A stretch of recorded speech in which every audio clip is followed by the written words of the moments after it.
Криси, покажи, бабо, как ядеш ти коластра. Как искаш да ти я даваме? Така, я отвори сега. Искаш ли помощ? Не съм. Браво! Колко коластри ще изкараш, бабо? Да. Сега отвори на баба хубавата уста. Ах, че вкусно! Коластрата има много имуноглобулини. Имунитет на готово. Когато ги болят корема. И когато ги боли корема, се дава коластра, защото от коластрата бързо минава коремчето. Да. Когато боли гърлото, също се дава. Най-добрият е в този вариант, в който... Също се дави някой и пие вода.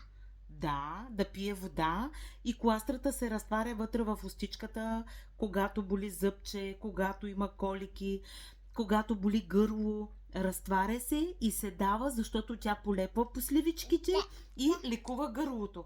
Още една коластра ще дадеш ли, бабо? Браво!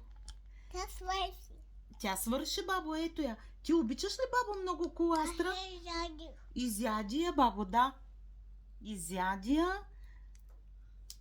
Кой обича коластра? Кой много обича? Децата? Защо пият, бабо, коластра? Защото са големи. Да са здрави. Браво. Ти колко коластри искаш, бабо, да изпиеш сега? Колко искаш? Самна.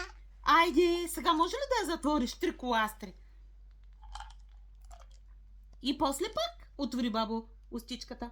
Който иска да е подготвен за зимата, да ходи на ясла, да ходи на градина, да е здраво детето. Зелената енергия дава майчиния, подсилва майчиния имунитет и е много по-добра за вируси, а коластрата е бактериална и надгражда имунитет. Така че подгответе се за зимата.